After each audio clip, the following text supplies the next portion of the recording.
Muy buenos días. Les doy la más cordial bienvenida. Mi nombre es Julio Vidal, ejecutivo de la Cámara de Comercio. Le doy la más cordial bienvenida a nombre de la Cámara de Comercio, Industria y Agricultura de Panamá.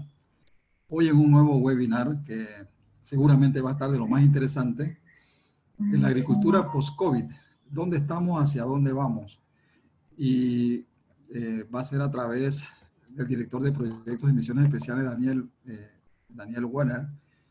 Y voy a hablar de Daniel más adelante. Quisiera ahora presentarle a las personas que van a hacer uso de la palabra en un principio de manera muy rápida y las personalidades que nos acompañan. Queremos agradecer a la Embajada de Israel por haber hecho posible esta oportunidad. Y como saben, la Cámara ha estado muy activa con el tema de orientar a la ciudadanía, a la sociedad, con todos los temas. Queremos agradecerles pues su participación. Sabemos que hay más de 300 participantes y es un verdadero gusto para nosotros poder atenderles. A nosotros nos está acompañando hoy, nos acompaña en esta actividad eh, nuestro presidente electo Jean-Pierre Leinadier, el periodo 2020-2021. Bienvenido, presidente. También nos acompaña su excelencia Reda Mansour, embajador de Israel en la República de Panamá, y su excelencia Carlos Roñoni, viceministro de Desarrollo Agropecuario, así como también nos acompaña el viceministro de Comercio, Juan Carlos Sosa, y por supuesto Daniel Werner, que va a estar conversando con nosotros. Para dar inicio a este programa, que seguramente va a ser de interés para todos, invito a unas palabras de bienvenida al presidente electo de la Cámara de Comercio, Industria y Agricultura de Panamá, Juan Pierre Leinadier. Adelante, presidente.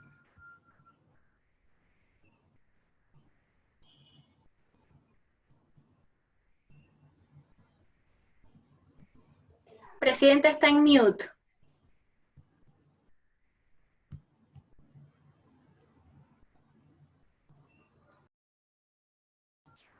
Presidente, no lo escuchamos. Gracias Julio. Gracias Adelante. Julio, disculpa. Buenos días a todos.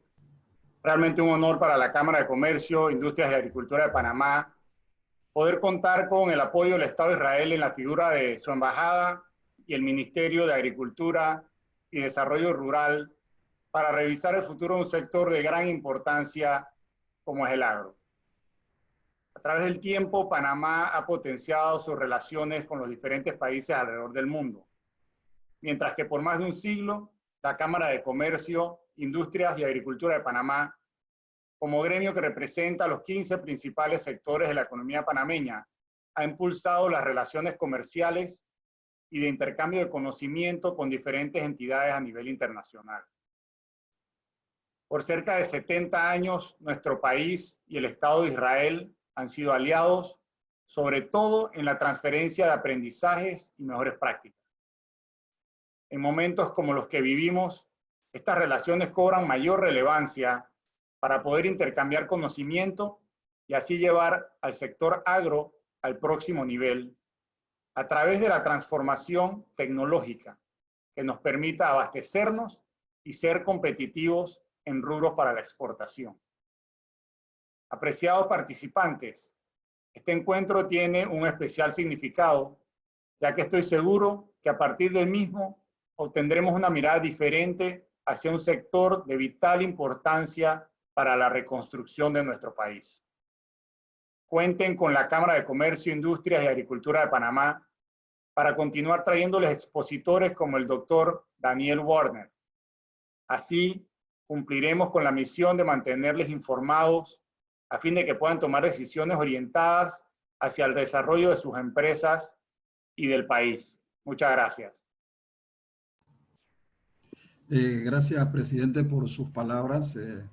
Muy agradecido por este mensaje y a la vez lo felicitamos porque pues, usted mañana a las 11 de la mañana tomará posesión del periodo 2020-2021 de la Cámara de Comercio, Industria y Agricultura de Panamá. Desde ahora le deseamos éxitos y a la vez que invitamos a todos los participantes para que se unan y puedan ser testigos de ese momento tan importante. Gracias, presidente. Así es, Julio, gracias. Muy amable. Y ahora, por supuesto que escucharemos las palabras de su excelencia Reda Mansour, embajador de Israel en la República de Panamá. Adelante, señor embajador. Buenos días a todos.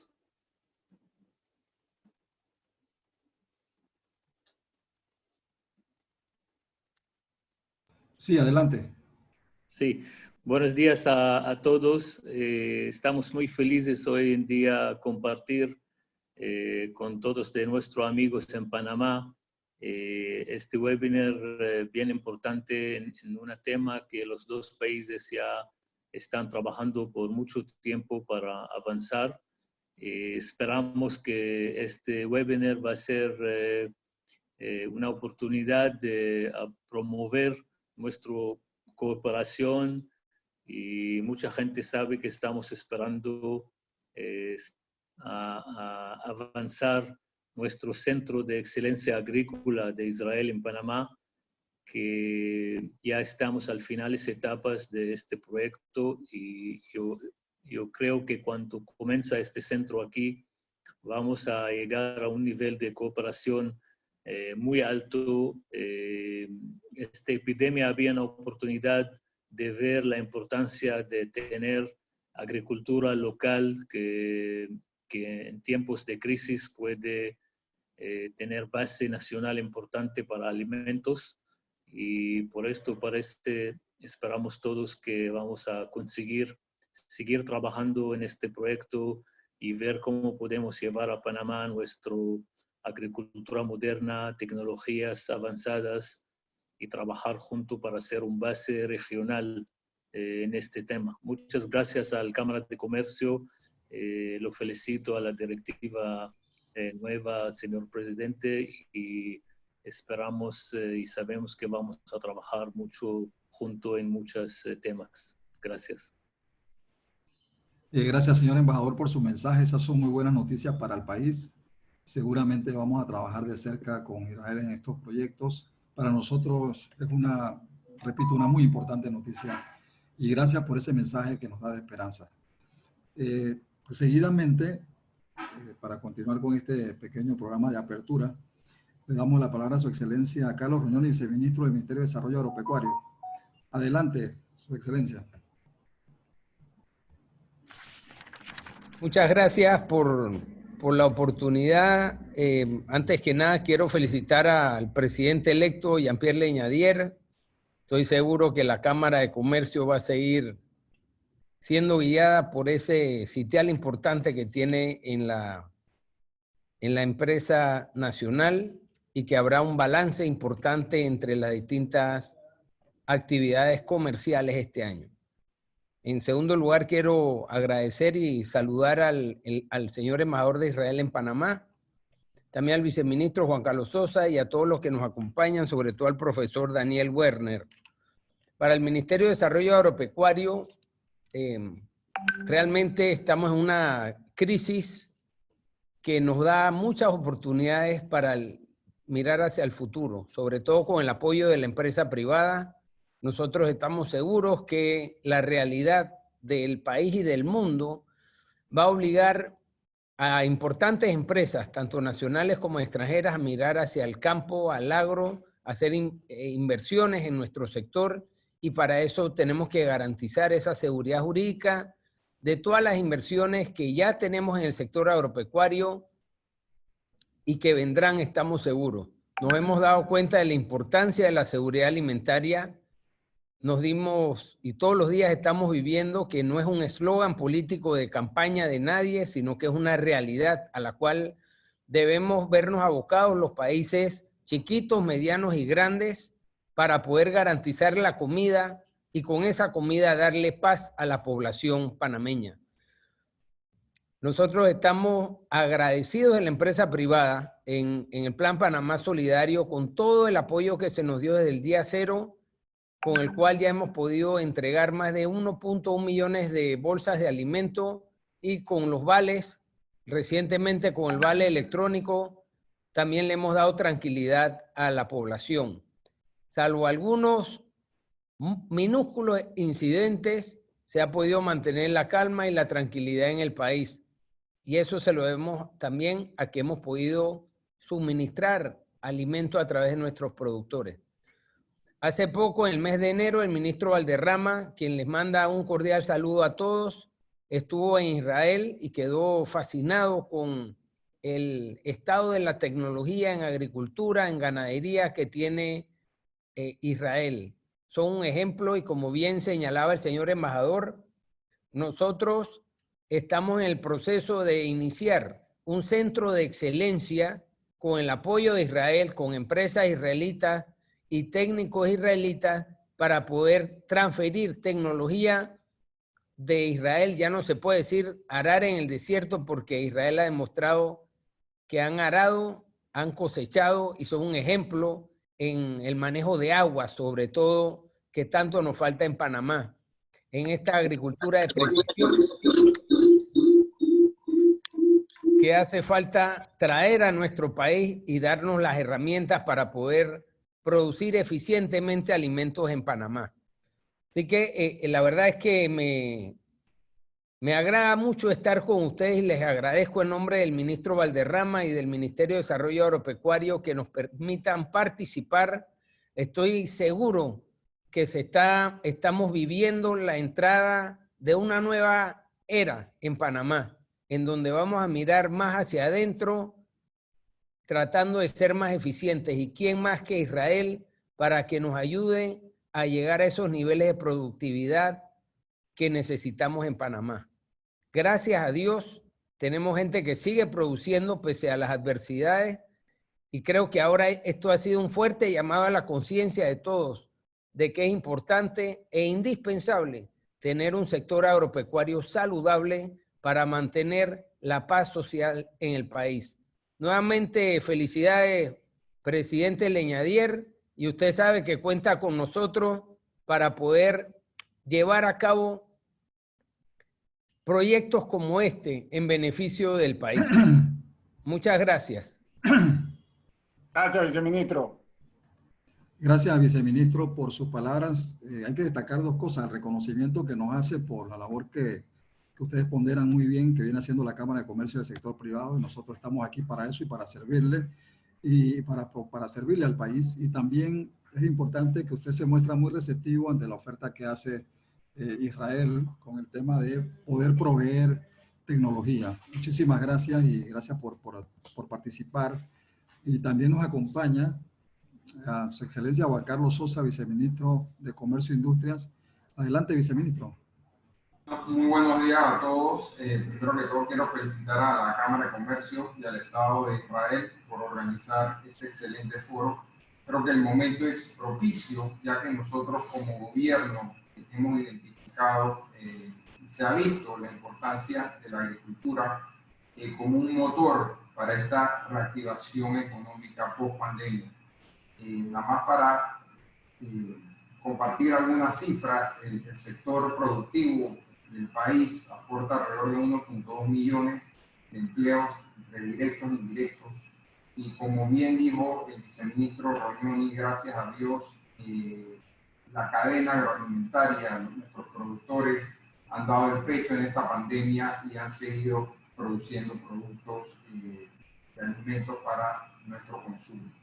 Nosotros como gobierno vemos en el sector agrícola una gran oportunidad de crecer la economía, específicamente también el sector agroindustrial, del cual el Estado de Israel tiene mucha experiencia.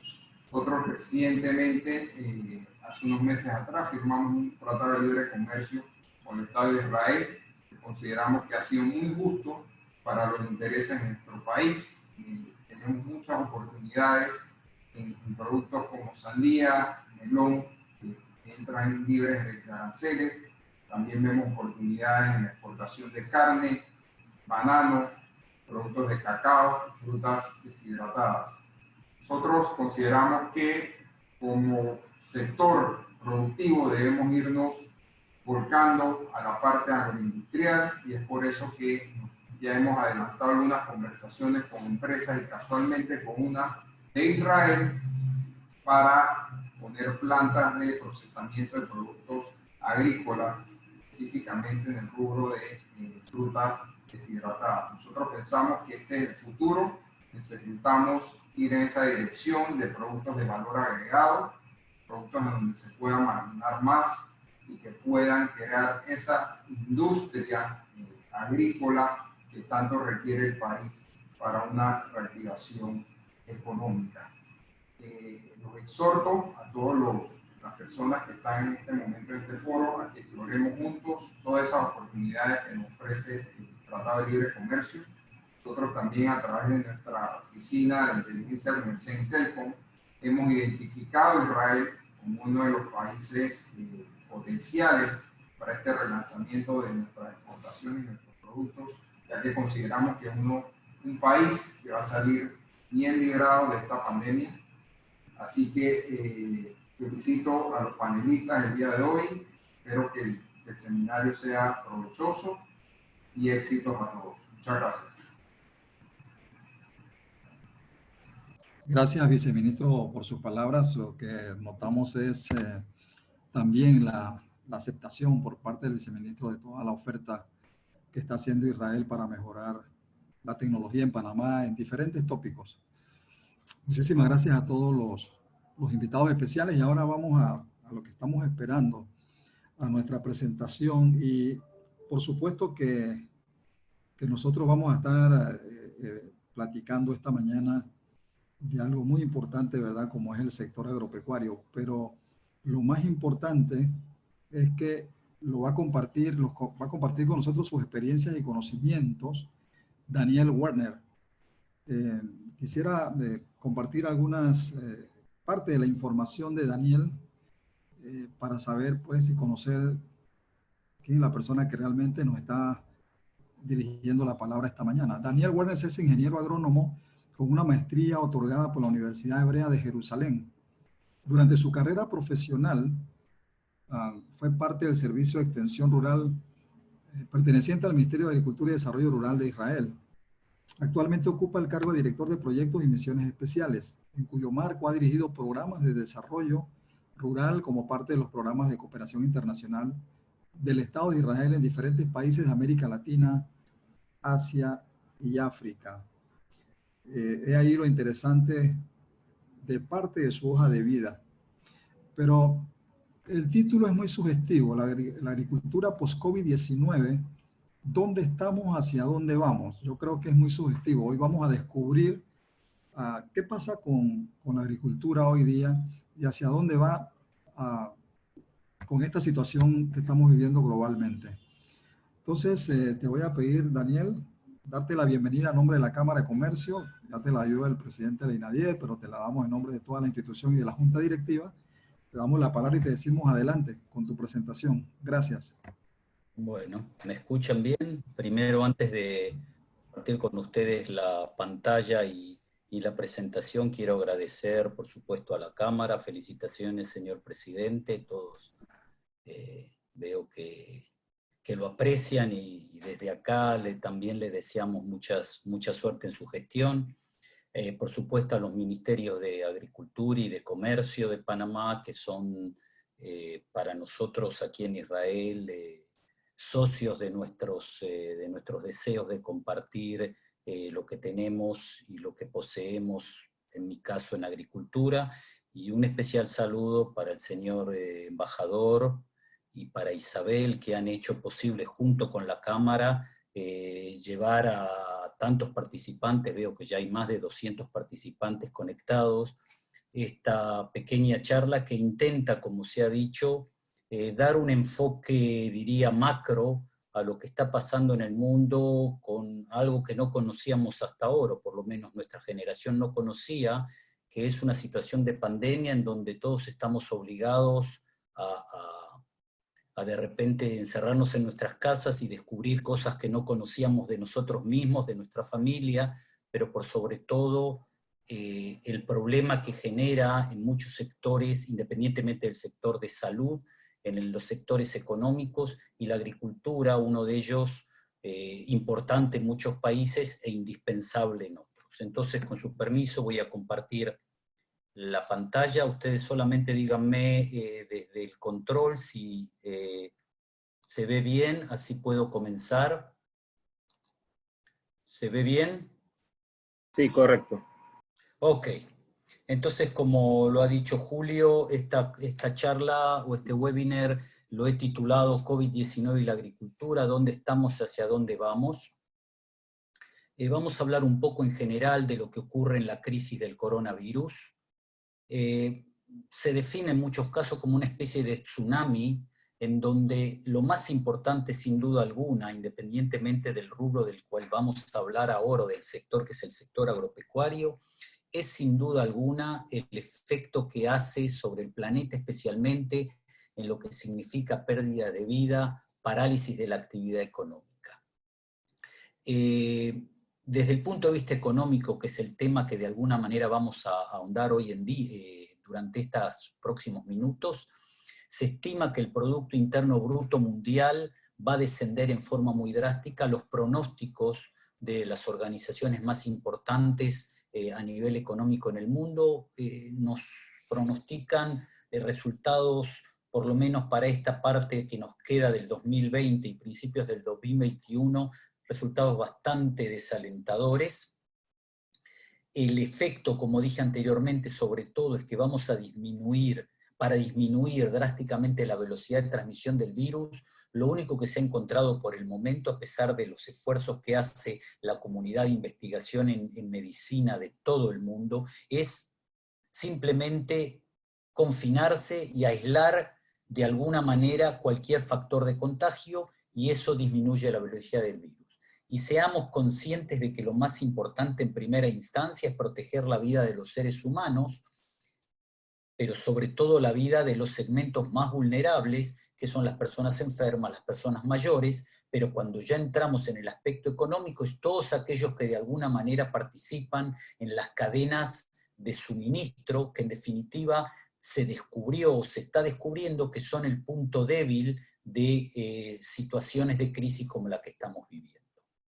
La pregunta entonces es, ¿qué impacto está teniendo el virus en la industria agrícola y qué impacto podría tener a lo largo del 2020? Vamos a tratar de ver amplias cosas desde diferentes aspectos, sobre todo para tratar de entender no dónde estamos nosotros es Panamá o Israel, sino entender cuál es la situación de con quien tenemos que volver a hacer comercio una vez que todo esto termine, con quien deberemos compartir diferentes tecnologías, de quien queremos adquirir diferentes tecnologías, a quien queremos vender diferentes productos. Veamos entonces cómo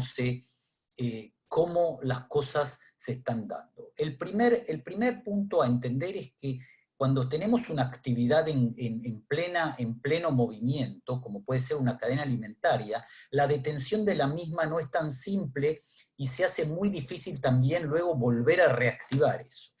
El mundo agrícola, sobre todo, está organizado en cadenas de valores, y el gran problema que tenemos, a diferencia de otras industrias, es que los alimentos en su mayoría son alimentos perecederos, o sea que tenemos tiempos limitados para que las cadenas logísticas puedan suministrar ese alimento. En general esas cadenas son lo que se llaman logísticas sofisticadas y muy sensibles, y hablo por ejemplo de control de calor, sistemas de post cosecha, etcétera, etcétera, que hacen de la actividad algo muy importante, muy delicado y muy importante de manejar en forma correcta. Los impactos más duros en general en la economía primero se sienten en lo que nosotros llamamos, o lo que se llama en economía, sectores de servicio. Esto significa la gente que de alguna manera tiene que tener contacto unos con otros, debido a la exigencia del confinamiento y del distanciamiento social, comienza a sentir esa situación e inmediatamente se desmorona. Luego sigue la industria, que no es considerada en cada país como esencial, y por último de todo, no sé si por suerte, la agricultura, ya que agricultura es comida, y en general inclusive la persona que pierde su empleo, lo último que va a dejar de hacer es comprar comida o conseguir comida para dar de alguna manera alimento a su familia, para alimentarse él mismo y para poder sobrevivir en casos extremos, que espero no sean lo que ocurre en Panamá. Estoy casi seguro que no ocurre en la mayoría de los sectores económicos. Debe tenerse en cuenta que la prioridad de estas cadenas es suministrar, obviamente, la comida o los piensos para animales, henos y granos para animales también, pero otro de los impactos y otra importancia es proteger a los actores de la cadena. y de esto vamos a hablar cuando hablemos de las consecuencias que tiene el coronavirus o el COVID-19 en la cadena alimentaria, porque nosotros podemos trabajar muy correctamente, pero si el agricultor o el conductor del camión que lleva la verdura desde Chiriquí hasta Panama City va a estar enfermo y no va a haber quien lo transporte, no es importante lo que pasó en el campo, porque esa verdura no va a llegar de ninguna manera a donde tiene que llegar, que es en definitiva el consumidor. Y por último, y a continuación quisiera dar algunos ejemplos a nivel mundial de lo que puede llegar a ocurrir. Vamos a dar un ejemplo muy claro. China, que es donde comenzó la pandemia, es el mayor productor mundial de fosfato y es uno de los grandes productores de ingredientes farmacéuticos que también se usan, por ejemplo, en producción animal. Si tenemos en cuenta que el fosfato es uno de los 3 elementos más importantes, uno de los 3 nutrientes más importantes en el uso de fertilizantes comerciales, podemos de aquí entender cuál podría ser la importancia de que China, debido a la pandemia, haya disminuido la producción de fosfatos. Y exactamente eso es lo que ocurrió en muchos países. Durante la pandemia, cuando China fue muy afectado, países que tenían la siembra cercana y debían hacer fertilización pre-siembra o inmediatamente luego de la siembra, se vieron en la situación de que no conseguían fosfato o que el fosfato había aumentado de precio. Y por lo tanto hubo un impacto muy negativo sobre los costos de esos cultivos. O sea, que aparentemente, lejos de China, tenemos un impacto bien claro a consecuencia de lo que está pasando en la producción de fosfatos en China. Esto significa, por supuesto, presión importante en los márgenes de los agricultores por el aumento del precio o por la disminución de los rindes debido a que no se pudo fertilizar a tiempo o no se pudo fertilizar. Otro de los ejemplos es la participación, como dije anteriormente, en medicamentos veterinarios. Si China, en el caso de China, no se produjeron los elementos para fabricar esos medicamentos veterinarios, en definitiva se generó escasez de esos medicamentos y eso influencia directamente en los precios de los medicamentos y en el peor de los casos en que los animales no pudieron recibir el medicamento a tiempo, generando problemas sanitarios de diferentes niveles de acuerdo a la gravedad de las enfermedades. Y el último ejemplo que tiene que ver con la foto que ustedes ven sobre la pantalla es África. África en estos momentos tiene un gran problema de langosta. Debido a los problemas de COVID y a la suspensión del transporte de diferentes mercaderías de un país a otro, los diferentes insumos que debían haber llegado a diferentes países de África para combatir la langosta no llegaron, y por lo tanto los daños que generó la langosta debido al problema logístico de suministrar esos elementos no llegaron, y el problema significó la destrucción de muchos de los campos de cereales que debían ser cosechados a tiempo y que hoy en día no existen porque la langosta los exterminó. Pero veamos entonces en forma general cuáles son los verdaderos impactos a los niveles que llega el impacto del COVID-19 en los diferentes segmentos de la producción. Por un lado, el precio al mercado y los precios agrícolas, que es algo claro porque hay etapas en las cuales el alimento desaparece o el insumo desaparece, luego vuelve a aparecer y genera una alta volatilidad en los precios de mercado y en los precios de los insumos. Como dije anteriormente, el problema de las cadenas de suministro, la salud del agricultor que puede estar afectada, la fuerza laboral agrícola, o sea, los trabajadores temporarios, por ejemplo, que por migración temporaria van de un lugar a otro y en definitiva tienen que ver con la cosecha o los diferentes trabajos que se realizan durante la actividad agrícola, la seguridad laboral, y ustedes van a ver, aquellos que leen en forma continua las noticias del COVID, se está hablando del PPE, que es el equipo necesario para la protección de la gente que trabaja bajo condiciones de coronavirus, y otros problemas que van surgiendo y que vamos a ver durante esta conferencia. O sea, que hablamos por un lado de un efecto directo sobre los precios, un efecto directo sobre la logística y un efecto directo sobre la salud general de la población, que tiene que ver no solo con el efecto directo del COVID, sino de la posibilidad de no suministrar alimentos y de generar deficiencias que no teníamos pensado que podían ocurrir. ¿Cuáles son las características del sector agropecuario que hacen, que nos permiten a nosotros analizar el efecto del COVID específicamente en el sector agropecuario? El primero es que en general escuchamos a los diferentes expertos hablar del sector agropecuario siempre analizado, sobre todo los economistas, siempre analizado en su relación o en su contribución al Producto Bruto Interno, a las exportaciones, al número de empleos que genera. Y en realidad lo que estamos haciendo es, nosotros como actores del sector agropecuario, cometiendo un gran error, porque el verdadero valor del sector agropecuario, y lo han dicho los anteriores oradores, es proveer alimento para la población, es el tema de seguridad alimentaria. Y en el momento que tenemos claro que el alimento y la agricultura son los proveedores de alimentos para la población, el valor de la agricultura no es solo por el PIB, las exportaciones y el número de empleos, sino que toma un valor estratégico o tiene un valor estratégico para los diferentes gobiernos. Y así creo yo que debemos ver a la agricultura como un valor estratégico para los diferentes gobiernos, por supuesto independientemente de sus aportes y de transformarse en activo, en eficiente. Pero si lo vemos como estratégico, vamos a entender que muchas cosas, si bien no son totalmente rentables, los gobiernos deben asumir parte del apoyo a los agricultores para poder asegurar a toda la población el suministro de alimentos.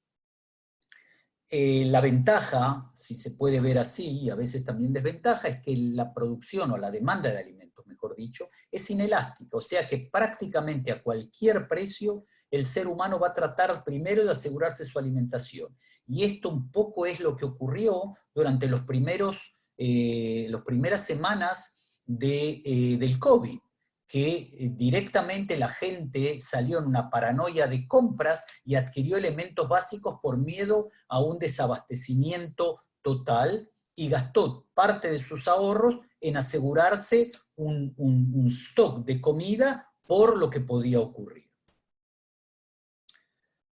Analicemos entonces cuáles pueden ser los posibles escenarios a corto y mediano plazo, y esto significa el resto del 2020 y parte del 2021, espero del 2021, y enseguida lo vamos a ver. Lo primero es que la Organización Mundial de Comercio, como dije al principio de la charla, predice un escenario realmente catastrófico. Estamos hablando de un Producto Bruto Mundial que puede llegar a disminuir hasta un 30%, que son números astronómicos que prácticamente no se han visto desde la crisis del 30. Y esta crisis va a afectar prácticamente a todos los actores del sector, sean productores, sean compradores, sean transportistas, sean profesionales. O sea que ninguno de nosotros escapa a las influencias reales que puede tener la pandemia.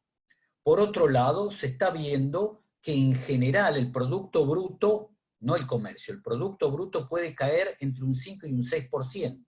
Que si lo sumamos a las estimaciones positivas de un 3% en el Producto Bruto Mundial, significa que en realidad la caída potencial es de entre un 8 y un 10% del Producto Bruto Interno Mundial, que es una caída muchísimo mayor que la crisis que hubo en el 2008-2009, y esto significa que tenemos que entender y tenemos que crear herramientas o utilizar herramientas para disminuir los efectos drásticos de esta caída en el Producto Bruto.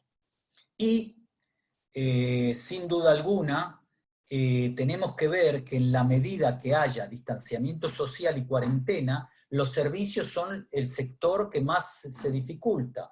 Y en muchos casos, al depender de los contactos interpersonales, probablemente hasta que el confinamiento no finalice, la crisis en el rubro de servicios no va a terminar o va a estar muy limitada. No es muy fácil trabajar con barbijos, no es muy fácil todo el tiempo recordar que tenemos que desinfectarnos con alcohol gel, no es muy fácil saber que tenemos que ir a trabajar si nuestros niños están todavía en casa encerrados y no pueden participar de sus clases en forma regular. O sea que todo el sector de servicios, en definitiva, pasa a ser una limitación muy, muy importante.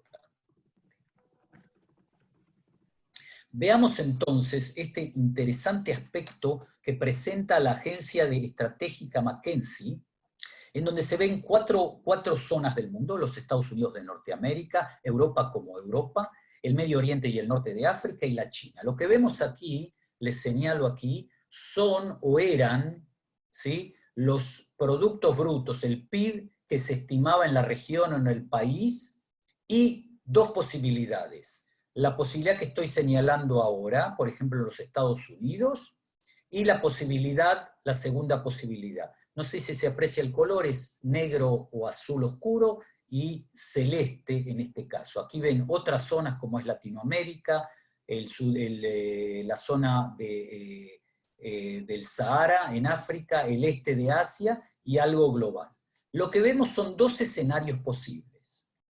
El escenario pre-COVID, que es el punto negro en cada uno de las barras que estoy señalando en estos momentos, y dos posibilidades. La primera es una caída del PIB que puede llegar a tener un escenario de rápido recuperación, o sea que se encuentra, digamos, una rápida solución para el COVID y el país o la zona se recupera rápidamente, o un escenario lento que es probablemente el escenario que se está estimando como cierto y como real. Vamos a dar el ejemplo de Latinoamérica. Se estimaba que el PIB en la zona iba a ser del 1,5%. Si la recuperación es rápida, no hay casi efecto, pero sabemos, y ya sabemos que la recuperación no es rápida, y lo que se estima es que el PIB va a caer prácticamente en un 85%. Por ejemplo, vemos en Estados Unidos que un escenario en donde la recuperación es lenta, esto significa por encima o más allá del 2020, 2021 entrado, es casi el 74%. En Europa prácticamente la caída es de más del 90%, o sea que las estimaciones no son muy alentadoras. En China inclusive, que es uno de los países que primero salió de la pandemia aparentemente, la caída más optimista es más del 20%. En el global estamos viendo caídas del 40 al 60% cuando el escenario es de recuperación lenta. Pero hablemos de China. ¿Por qué de China? Porque China tiene gran influencia como importador. Esta curva que estoy marcando es la curva de importación de China. Podemos decir que desde el año 2002 China importa todo lo que se puede importar en el mundo, lo importa. Y nosotros vemos, a pesar, ustedes ven algunas caídas, acá la caída del 2016 tiene que ver con una decisión unilateral del gobierno de China de suspender las importaciones por una cuestión interna, y ustedes ven la crisis del 2009 y ven prácticamente lo que ocurre. Esta es la situación actual y este es el escenario de perspectiva, lo que se espera que China recupere, teniendo en cuenta que China es uno de los más importantes compradores de insumos en América Latina. ¿Sí? Tengamos en cuenta eso y enseguida vamos a dar ejemplos de América Latina. O sea que también la recuperación, ustedes fíjense, solamente hacia fines del 2021 se van a alcanzar algunos niveles y ya a mediados del 2021 no vamos a llegar prácticamente a los niveles que se alcanzaron a fines del 2019.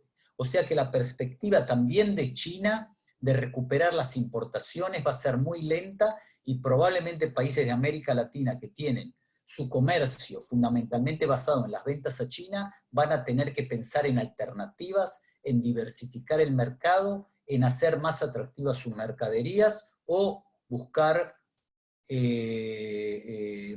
sistemas que permitan, en el caso que se permiten, almacenar mercaderías por más tiempo o, como ya dije, transformarlas o hacer otro tipo de cosas. ¿Qué dice la prensa de América Latina respecto a la prensa económica? Según el Economist, Chile y Perú son las economías latinoamericanas más expuestas al COVID por la desaceleración china, como dijimos. En Chile, por ejemplo, el comercio internacional representa el 60% del PIB, pero el 33% de las exportaciones son a China, especialmente en cobre, igual que Perú, en donde el 25% de los productos se venden a China y el mercado internacional, el comercio internacional representa el 50%. O sea que en realidad estamos en una crisis que va a haber que ver, independientemente de los problemas sanitarios, va a haber que ver cómo Chile y Perú, que van a hacer un buen test case, cómo van a recuperarse si la economía china no se recupera y, por ejemplo, disminuye en forma drástica las compras de cobre, que es una de las cosas más importantes, una de las commodities más importantes que venden Chile y Perú a la China. El problema ya comenzó durante el 2019, donde ya había bajado el 10% del comercio internacional por la guerra comercial entre China y los Estados Unidos, pero eso, por supuesto, disminuye su valor cuando vemos la influencia importante que tiene el COVID-19. Colombia, por ejemplo, puede llegar a reducir el 3%, que es un número muy importante, sobre todo debido al bajo consumo de petróleo. Digamos que petróleo no falta en el mundo. El problema es que sobra petróleo y que los países productores ya no tienen dónde almacenarlo, y como se dañó el transporte de comestibles y de productos de origen fósil a lo largo del mundo, los precios disminuyeron muchísimo, ya no hay compradores y los almacenes están llenos y generó un problema serio en la industria petrolera. Vamos a ver entonces qué puede pasar a varios niveles. A nivel productivo, probablemente en algunos sectores haya menor producción, seguramente va a haber escasez de mano de obra, que puede interrumpir la producción de alimentos, especialmente el procesamiento de los mismos.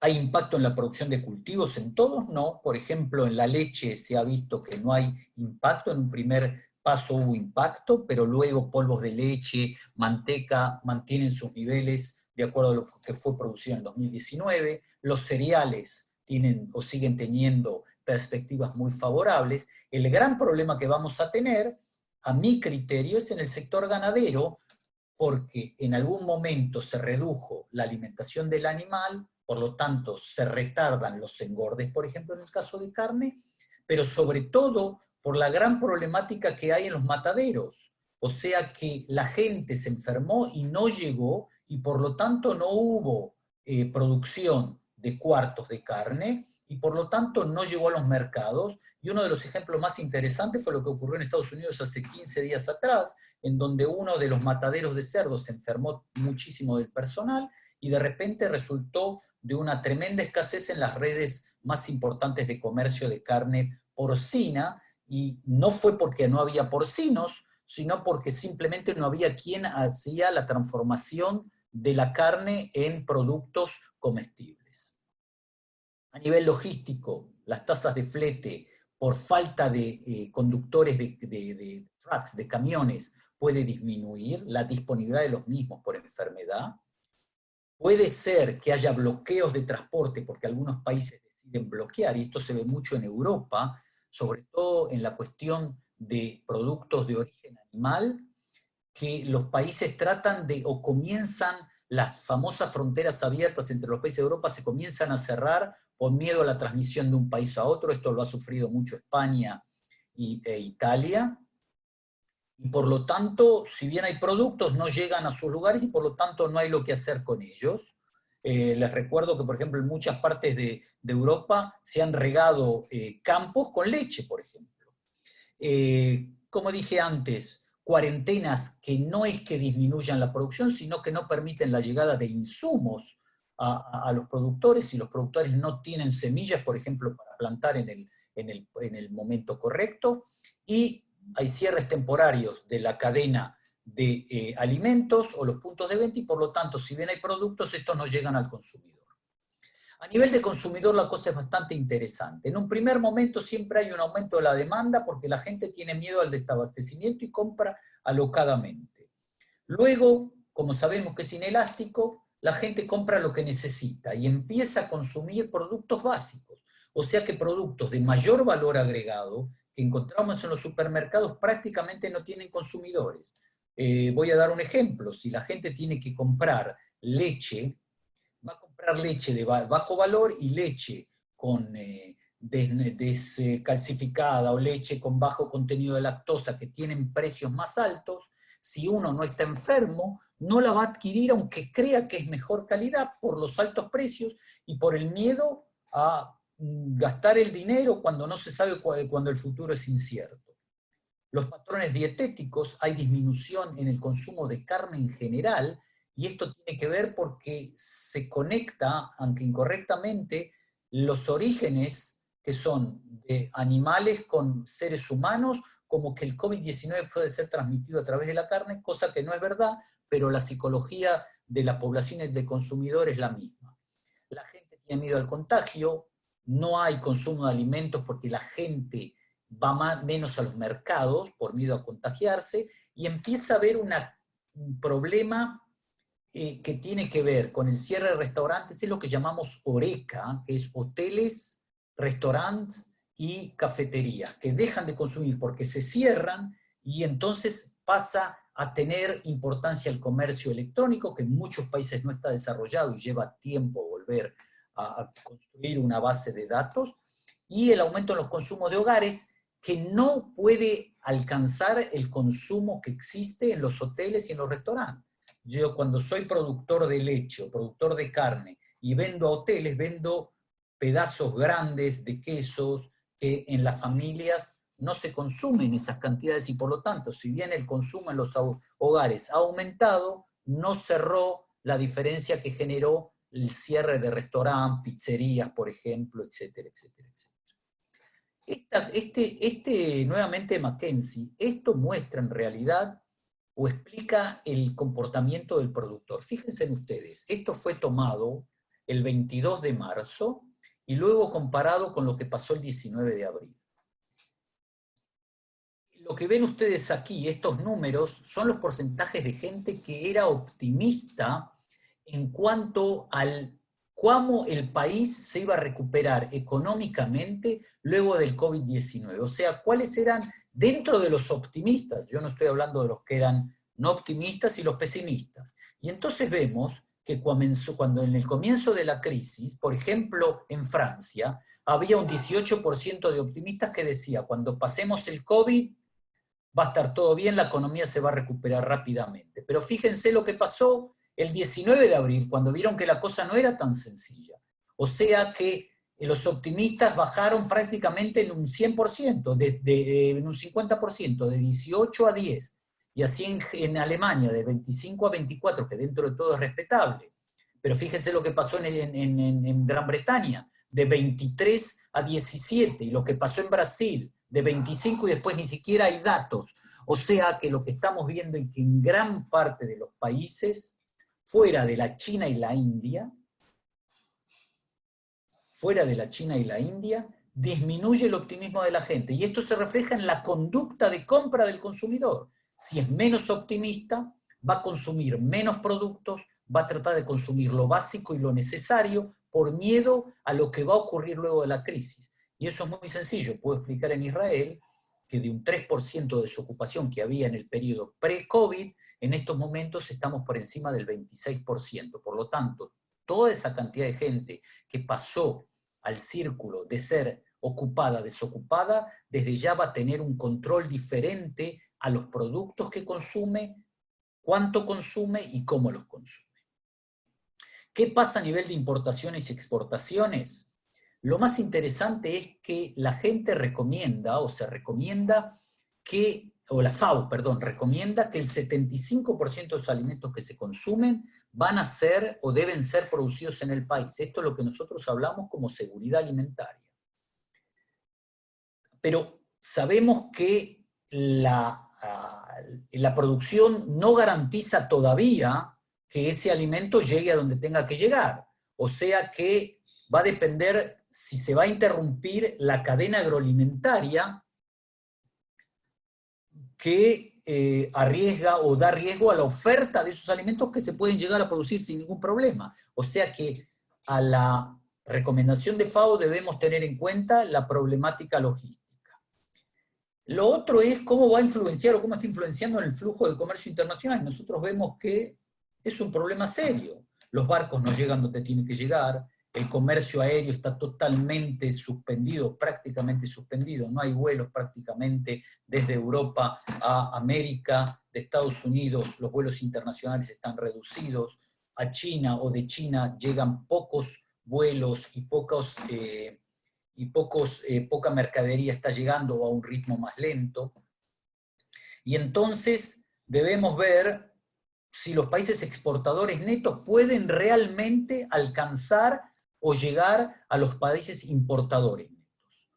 Y entonces vemos algo muy interesante. Según FAO, el economista principal de FAO, hasta el pre-COVID, habló de que por lo menos una de cada 4 calorías, de cada 5 calorías, cruzaba por lo menos una frontera. Que esto representaba más del 50% de lo que pasaba hasta 40 años atrás. ¿Qué es esto? Esto es lo que nosotros llamamos globalización. En definitiva, todo llega a todos lados y prácticamente cada alimento de alguna manera tiene que ver con el comercio internacional entre países. Que dicho sea de paso, en Panamá puede ser con Colombia, Costa Rica o México, y también puede ser con Europa. Las dificultades van a ser diferentes, las distancias son diferentes, pero de alguna manera hay intercambio comercial entre los países. Esto se hace muy importante en países de ingresos bajos y medianos, en donde más del tercio del comercio es sobre la base de alimentos. Y entonces, si suspendemos la exportación de esos países, de los alimentos de esos países, estamos generando un problema de pobreza o agudizando los problemas de pobreza que puede haber en los países de bajos ingresos.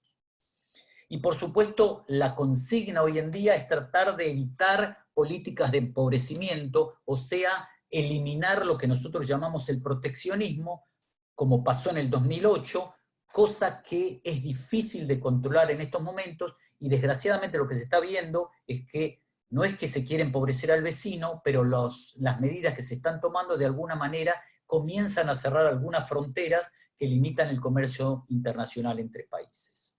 ¿Qué pasa en América Latina? Fíjense en cuál es el pronóstico según la CEPAL, la Comisión Económica para América Latina y el Caribe. Si hablamos de exportadores de petróleo, estamos hablando que en valor se va a reducir casi en un 16%, ¿sí?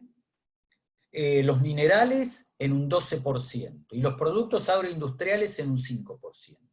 Si hablamos de Centroamérica, hablamos de un daño del 4%, y si hablamos de países del Caribe, de casi el 10%, Brasil y México se ven muy dañados en los valores de las exportaciones. Otro dato es ver cuál es la dinámica del pronóstico cuando tenemos en cuenta quiénes son los exportadores y los importadores. Cuando hablamos de China, en donde las exportaciones se reducen en casi un 22%, los más afectados van a ser, por ejemplo, Argentina y Brasil, que tienen un mercado muy fuerte con China desde el punto de vista de productos agrícolas, y como dije anteriormente, Chile y Perú en minería. Con Estados Unidos, en donde va a haber una reducción de 7% respecto a las exportaciones de América Latina, Costa Rica, por ejemplo, se ve muy dificultada por las manufacturas. Y así podemos ir uno por uno viendo la gran problemática que es. Yo me voy a detener simplemente en este 11%. ¿Por qué en este 11%? Porque este 11% representa manufacturas de productos de tecnología baja y mediana, que son las cosas que estamos hablando que tienen que ver, por ejemplo, con los centros de excelencia. Vamos a ver cómo esto se puede solucionar para que el efecto sobre los proyectos que puedan llevar un paso adelante a países en desarrollo no se vean afectados. ¿Qué se deben asegurar los países productores? Los países productores en realidad se deben asegurar que haya reserva de alimentos para su población y luego posteriormente van a enviarlos a otro destino. Deben asegurarse que la producción agrícola esté en manos de gente que no esté enferma, y que por supuesto que el transporte sea libre dentro de sus países. Solamente después de ello van a empezar a pensar en importaciones. Deben también pensar en continuidad en el abasto de insumos, o sea, tiene que haber semillas, fertilizantes para seguir produciendo. Deben dentro de sus países evitar la paranoia de las compras y hacer consumo responsable, que la gente no acapare alimentos que no necesita, y por supuesto debe tener en cuenta los problemas de logística y de distribución, marketing, que tienen que ver con el consumidor final. Esto es lo que un país productor primero se va a asegurar antes de empezar a pensar en exportar alimentos. Pero debemos mirar al futuro. Probablemente los importadores van a empezar a analizar cuáles tienen que ser los stock para asegurarse cadenas de abastecimiento. En el caso de Israel es muy claro, por ejemplo, al no ser productores de granos, las reservas de granos con este impacto de crisis se aumentaron, por ejemplo, se aumentaron los stocks internos para evitar posibles desabastecimientos. Hay que tener claramente si esta crisis o pandemias o crisis de otro tipo puede generar nuevos hábitos y demandas en el tipo de alimento que hay. Y el gran problema que tenemos cuando hablamos hacia dónde vamos es que nadie sabe exactamente qué ocurre y son todas especulaciones y no hay una hoja de ruta definida de cuál va a ser lo que va a pasar post-COVID. Gente dice, y no estoy seguro que sea cierto, de que lo que fue es lo que será. Yo no creo que esto sea así por una simple razón que ahora voy a explicar. En un momento donde lo más difícil es proyectar cuándo se va a terminar la pandemia, porque no sabemos, aquí en Israel estamos saliendo, pero otros países del mundo todavía están en plena crisis. Por lo tanto, ese destiempo no es que a todos nos agarró y nos afecta en el mismo tiempo. Ese destiempo que genera va a generar problemas de relaciones políticas y económicas.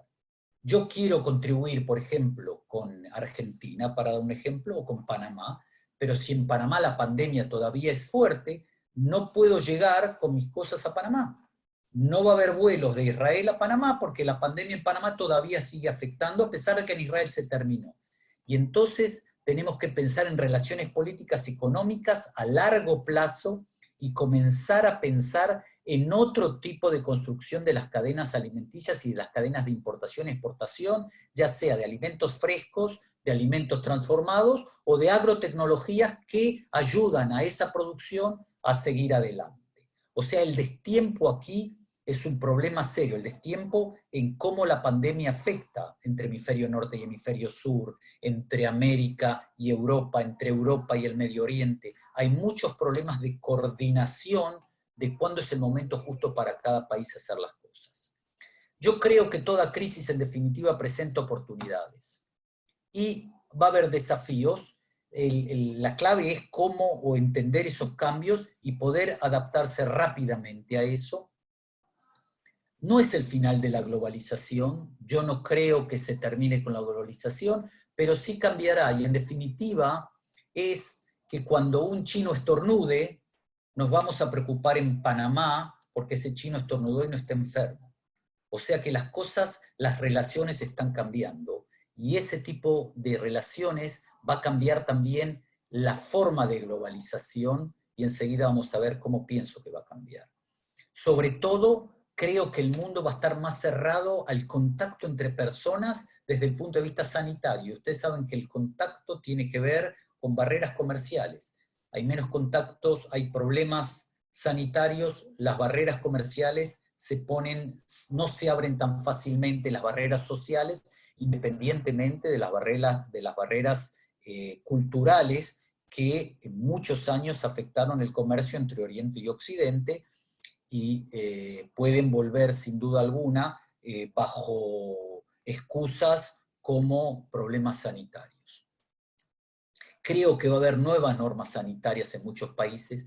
El problema o el tema de trazabilidad va a tener una importancia estratégica en los países, o sea que va a haber que saber desde la siembra, desde la semilla hasta el estante, el producto que llega al estante o al anaquel del supermercado, qué pasó con ese producto a lo largo de toda la cadena, y por lo tanto la cuestión de trazabilidad va a ser uno de los llaves para poder ser exportador de productos. Mayores, como dije, requisitos sanitarios. Pienso, como dije anteriormente, que la cuestión de origen animal va a ser mucho más estricta. Va a haber muchísimas más auditorías, controles estrictos en barcos, en transporte internacional, en vuelos aéreos. Nuevamente, la trazabilidad va a ser súper importante también para el consumidor, que va a tener más exigencias. Va a haber más exigencias que aseguren el origen del alimento, y lo que creo que va a surgir va a ser una categoría de naciones que hablan de credibilidad sanitaria. O sea, la credibilidad sanitaria pasa a ser como un ISO 9000, va a pasar a ser uno de los ejes sobre el cual va a girar todo el comercio internacional de productos agropecuarios. Solamente para mostrarles cuán grave es la situación en España frente a la campaña de fresa andaluza que es ahora, no hay recolectores porque tienen que llegar de Marruecos. En Alemania se está perdiendo la campaña del espárrago blanco, que llega en Alemania a ingresos súper importantes, y se pueden perder hasta 30.000 hectáreas porque los trabajadores vienen del este de Europa y no pueden llegar. En Francia se habla de 200.000 trabajadores extranjeros temporarios, en Italia casi 400.000. Todo esto está limitado por las limitaciones sanitarias y genera un problema serio que no tiene que ver con la producción, tiene que ver con qué vamos a hacer, cómo cosechamos la producción, cómo la transformamos, cómo la embalamos, cómo la subimos a los camiones, cómo la subimos y cómo la comercializamos. O sea que el efecto no es solamente directo sobre el trabajador. ¿Qué pasó en Israel? En Israel lo primero que se hizo, se cerraron las fronteras, que fue una de las mejores medidas porque evitó enseguida la dispersión rápida del contagio, y se entendió que la seguridad alimentaria era el principal problema. Israel no es productor, exportador de productos agrícolas, y con las fronteras cerradas se aumentó la producción local y la gente empezó a entender el valor estratégico. El problema que tenemos va más allá de eso, y es un problema que puede también aparecer en Panamá, que el 65% de los agricultores tienen más de 55 años. Esto significa que gran parte de la población agrícola de Israel es grupo sensible, y por lo tanto no podía salir afuera. Tenía mayor riesgo de enfermarse y de que esa enfermedad sea muy drástica, y más que drástica, que termine Dios no quiera, con la muerte del agricultor. Esto generó descensos en las plantaciones de frutales, descensos en algunas siembras, lo que vamos a ver reflejado en las próximas cosechas. Se reconoció a la agricultura a nivel nacional como un sector esencial, y entonces los agricultores, aquellos que no tenían riesgo, pudieron trabajar fuera del confinamiento. Se aumentaron, como dije, los volúmenes, normas de trabajo que tenían que ver con cuestiones logísticas, que limitaban a muchos sectores, pero el transporte de alimento era permitido.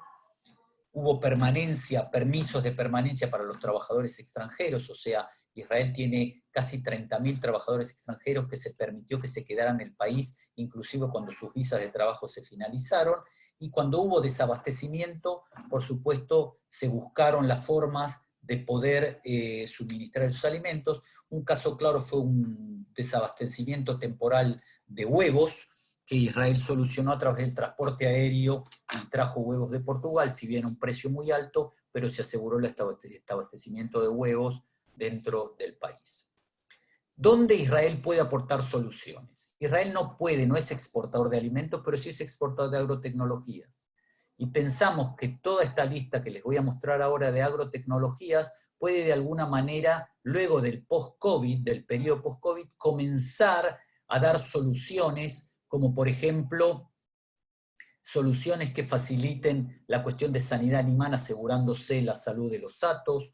Puede ser que necesitemos software cuando nos faltan personas para controlar mejor nuestros datos y nuestras decisiones, lo que llamamos Big Data, que va a tener mucha importancia en los cultivos que que Panamá exporta, ¿sí? Y que sin duda alguna van a necesitar hacer un cambio porque las exigencias del mercado lo van a exigir. La robótica y la mecanización, en caso de que haya algún problema de falta de mano de obra, sin duda alguna la automatización va a poder solucionar esos problemas.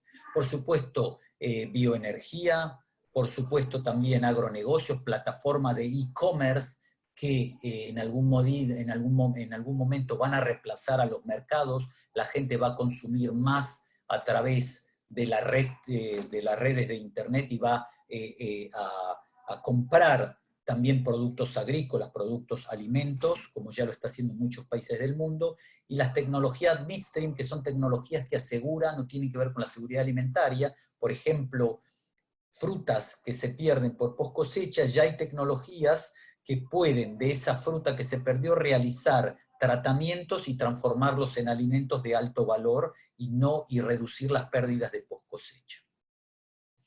Vamos a empezar a resumir los impactos del COVID, no del CIVID, del COVID-19. Afectan a la oferta y a la demanda en diferentes formas y a destiempo, pero sin duda alguna la afecta a los dos sectores.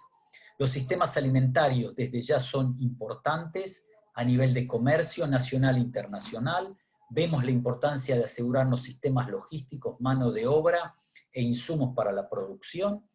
Y de alguna manera los factores macroeconómicos comienzan a tener un aspecto muy importante. Como dije anteriormente, las cuestiones de globalización van a cambiar su interpretación, no van a desaparecer, pero sin duda van a cambiar la forma de trabajar, la forma de usar energía, la forma de llegar o adquirir créditos. Todo eso va a tener que ver con, o tiene que ver con los efectos del COVID. Bueno, ¿qué entonces son los temas que debemos tratar? El tema de seguridad alimentaria en primera instancia, tecnologías que ahorren mano de obra en caso de que tengamos problemas de enfermedades con los trabajadores. No estoy diciendo que hay que echar a la gente que está trabajando en el campo, sino que hay que tener alternativas de mano de obra. Por supuesto, como dije, tecnologías de almacenaje post cosecha y de midstream, una buena manejo de las existencias de los stocks, que debe sin ninguna duda pasar a ser digitalizado, la transformación de los productos que nos va a asegurar que parte de los productos frescos tengan que sean menos perecederos. Algo que se está olvidando y que aparentemente ya hemos visto muchos artículos en la prensa que hablan de que el COVID-19 venció al medio ambiente. Yo no creo eso, yo creo que una vez que el mundo se vuelva a estabilizar, la importancia del calentamiento, del cambio climático va a volver a tener importancia.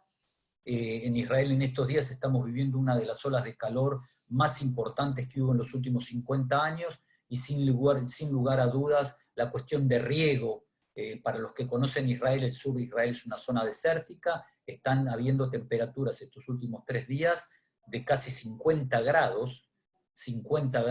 Israel, la parte sur de Israel es importante por sus cultivos en invernadero, y temperaturas de casi 50 grados hacen casi imposible el trabajo en los invernaderos. Por lo tanto, la cuestión del cambio climático va a tener que tener una solución.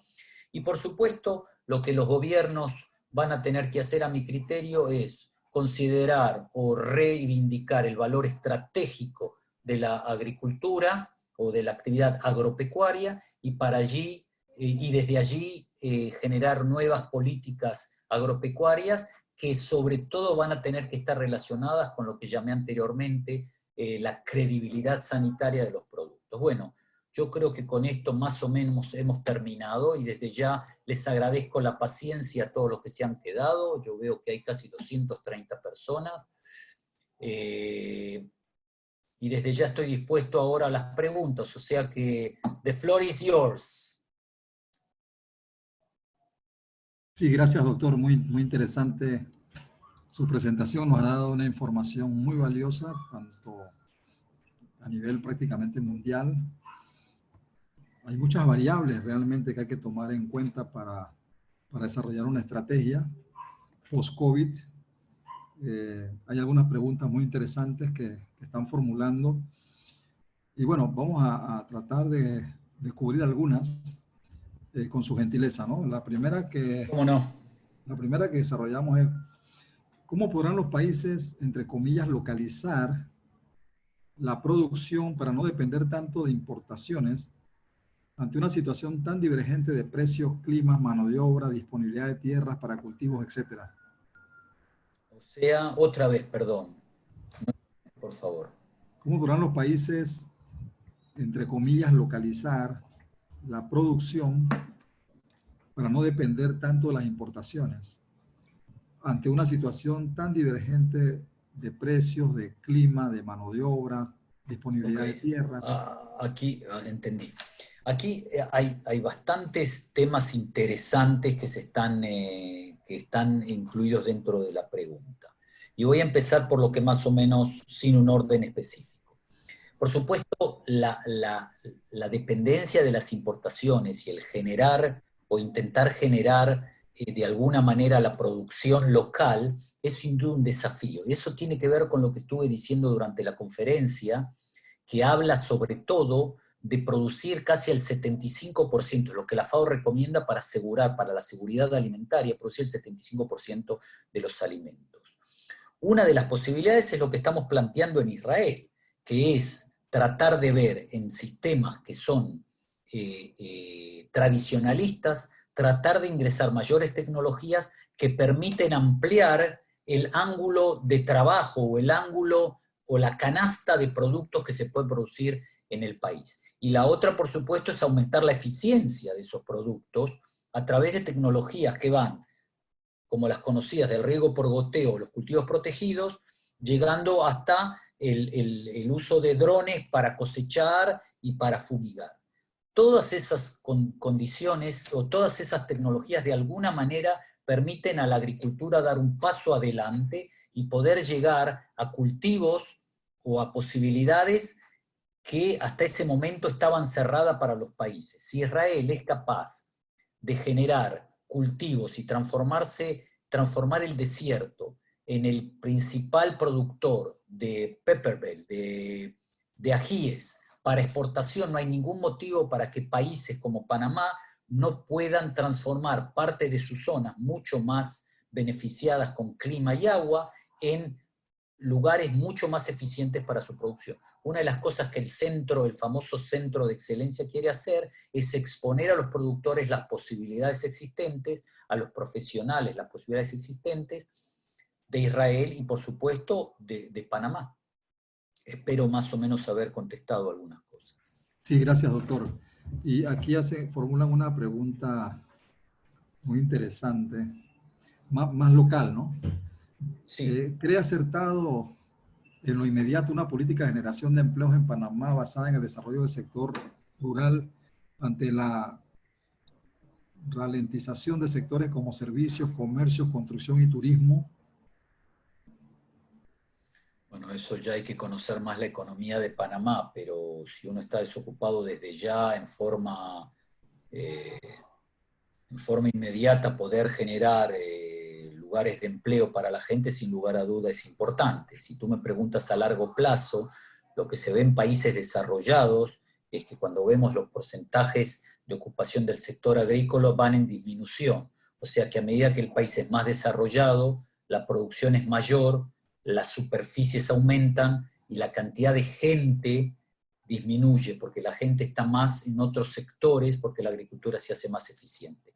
O sea que a largo plazo, el pronóstico por lo que se ve en países desarrollados es que la cantidad de gente que va a trabajar en agricultura va a ser menor. No dice eso de que esa gente va a tener que estar desocupada, sino que va a trabajar en otros sectores, en el sector industrial, en el sector tecnológico, en el sector de servicios, pero en primera instancia para amortiguar los daños económicos que genera la desocupación por el COVID-19, sin lugar a duda, cualquier solución es importante. Gracias, doctor. Muy interesante su respuesta. El emprendimiento es algo que se está desarrollando mucho en todo el mundo, ¿no? Y entonces yo pregunto ahora, le preguntamos acá, ¿qué rol juega el emprendimiento? ¿Qué piensa usted? ¿Qué rol va a jugar el emprendimiento con toda esta situación que hay a nivel del agro? Ok. El rol del emprendimiento específico en cosas que tienen que ver con agrotecnologías, por ejemplo, ¿a eso se refiere? Bueno, en Israel decimos siempre que la necesidad es la madre de todas las invenciones, y es un poco lo que posicionó a Israel en ser uno de los países en donde el emprendimiento y las agrotecnologías son base importante de la economía israelí, las startups y las invenciones. O sea que sin duda alguna el emprendimiento, si se refiere a ese sector, sin duda es algo que hay que bendecir y alentar para dar soluciones en primera instancia a la problemática local y después tratar de replicar esos éxitos en otros países. En agrotecnología, por supuesto, yo como parte del sector agrotecnológico, agropecuario, me llena de satisfacción ver que otros países puedan dar soluciones y se puedan hacer cosas. Si es el sector que económicamente más paga por las invenciones, eso estoy en duda. Seguramente si va a haber un emprendedor en medicina y va a encontrar una solución para el COVID, va a ganar mucho más dinero que uno que invente un dron especial para fumigar café. Pero sin duda alguna es algo que hay que alentar y yo creo que eso es parte de las estrategias de los gobiernos, sin duda alguna. ¿Cuáles son los secretos que, si se le puede llamar secretos, qué es lo que ha hecho Israel diferente para lograr ese desarrollo en tecnología a nivel del agro? Israel no hizo nada diferente. Israel tuvo que decidir desde sus principios si nos quedábamos o nos íbamos, porque no había nada que hacer. Era más del 50% de la tierra de Israel es desierto, y ustedes saben que para cultivar en agricultura hace falta agua, sin agua no se puede. Y se empezaron a buscar soluciones, lo que dije, la necesidad es la madre de todas las invenciones. La gran ventaja que hoy Israel tiene respecto a otros países del mundo es que nosotros empezamos hace 80 años atrás. Y entonces soluciones de riego que en otros países se creía que no iban a existir, problemas de riego y problemas de agua que se creían que en países tropicales no iban a existir, hoy en día por el cambio climático son de primera necesidad. Nosotros eso ya lo sabíamos, ya lo estamos usando y por lo tanto podemos dar soluciones inmediatas y ahorrar de los países la necesidad de investigar y llegar a soluciones cuando nosotros ya aprendimos cuáles son las soluciones. Y por supuesto, no hay soluciones que se pueden replicar uno a uno, sino que existe un proceso de adaptación, de entendimiento. Los centros de excelencia, y nuevamente me veo obligado a usar el ejemplo, son justamente esos centros que tratan de tomar tecnologías y adaptarlas a las condiciones de ese país. Eso es lo que se quiere hacer en el Centro de Excelencia que se programó, que personalmente escribí el proyecto en Panamá. Gracias, gracias doctor. Doctor, le agradecen por su presentación. Cada una de las personas que pregunta está muy complacido por la información que usted ha compartido. Hay una pregunta aquí que dice, una presentación muy completa, pero usted mencionó que efectivamente hay una plaga de saltamontes en la región de Kenia y el Medio Oriente. ¿Cuál pueden ser las medidas para contrarrestar esta amenaza y sería riesgo que llegue hasta la región de América Central? No creo, yo no soy experto en ¿cómo se dice?, en sanidad animal, y cuando estudié hace muchos años atrás las cosas no son relevantes, para mi conocimiento no son relevantes. No creo que llegue a América Central, no es esa la problemática es que se expanda a lo largo de África, sin duda alguna, se está intentando controlar, se ha pedido, yo sé que Israel, por ejemplo, está tratando de brindar soluciones a algunos países de África, pero no quiero exponer soluciones porque no quiero entrar en un tema que no conozco y no domino. Pero correcto. Está tratando de trabajar en el tema junto con países en África. Gracias, doctor. A su juicio, ¿cuáles serían las principales oportunidades del sector agro y qué países serían los más beneficiados con esta crisis del COVID a nivel mundial? Es un tanto difícil de hacer pronósticos ahora quién va a ser beneficiado de inmediato. Yo, por ejemplo, vi el ejemplo de la producción lechera porque estuve tratando de entender cuál es la dinámica de la lechería. Cuando vemos, por ejemplo, que China hace unos importantes años, es un importante consumidor, un importante importador en el mercado internacional, y lo que he visto es que de repente en otros países del mundo, como en Argentina, en Canadá, en la Comunidad Europea, en Estados Unidos, se está tirando leche, se está botando leche para mantener los precios más o menos. Pero estoy viendo que los niveles de producción siguen similares. O sea que el problema sobre todo es un problema logístico. si algún país va a poder posicionarse desde el punto de vista, como dije yo, de credibilidad sanitaria de alto nivel, o sea, si llegamos a la conclusión de que Panamá tiene controlado totalmente el COVID y que está asegurado todo, sin duda alguna, Panamá va a tener una ventaja comparativa a otro país que no tiene credibilidad sanitaria. Eso es lo que yo creo que va a pasar en primera instancia. O sea, los que estén, voy a usar un término que no es políticamente correcto, pero es verdad, los que estén sanos más rápidamente son los que van a correr primero. Y entonces esos van a ser los que van a tener más ventaja. Gracias, doctor. Fíjese que tenemos una audiencia internacional. ¿Qué debemos hacer los peruanos para hacer posible el Centro de Excelencia del Agro con cooperación de Israel? Están aprovechando para que ustedes puedan dar esos tips. Yo le propongo que se lleguen a la Embajada de Israel en Lima y que presenten sus inquietudes, y de allí los van a llevar a donde te los van a conducir por el camino correcto. De cualquier manera, al final de mi presentación, que por supuesto está disponible para todos aquellos que la soliciten, no hay ninguna información secreta, aquí está mi mail, el que quiera escribirme y tiene alguna idea, desde ya con gusto lo voy a orientar de cuáles son las cosas que creo que son importantes cuando se solicitan pedidos de este tipo.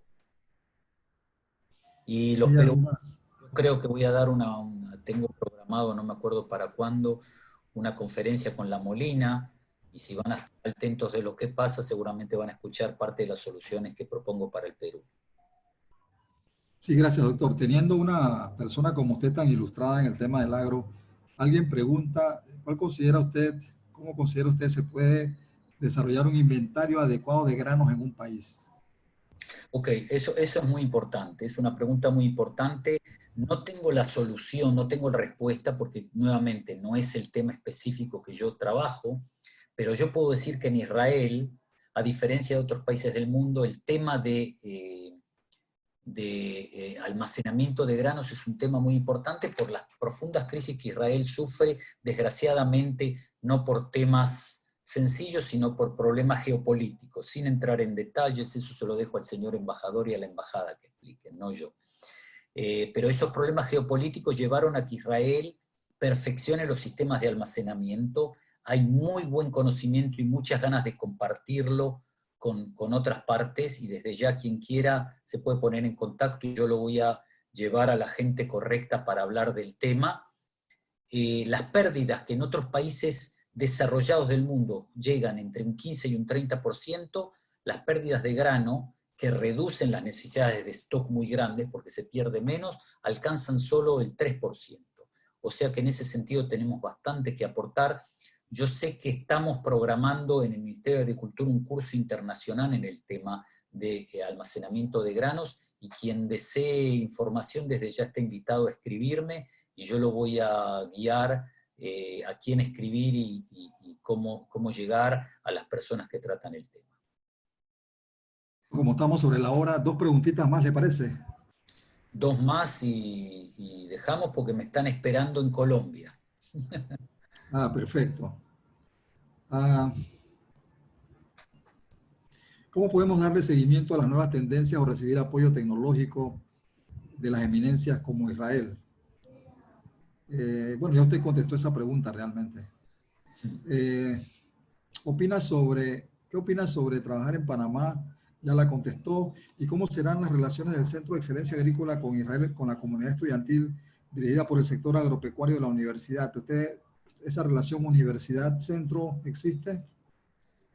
Debería existir y está programado en la propuesta que tenemos, desde ya está programado permitir, y por supuesto el embajador va a poder dar muchísimos más detalles que yo de cómo se están manejando las cosas, pero sin duda alguna, una de las ideas básicas de esos centros es permitir a los estudiantes llegar a hacer prácticas, aprender, exponerlos a nuevas tecnologías para que la nueva generación de profesionales ya maneje en forma hábil, clara, eficiente todas las nuevas tecnologías.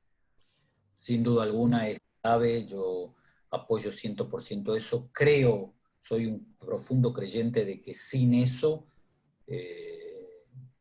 estamos pecando si no alentamos la participación de estudiantes. Y finalmente, desde Panamá, ¿a dónde podemos investigar la biotecnología para adquirir esta información y mejorar los rendimientos en industrialización de los productos?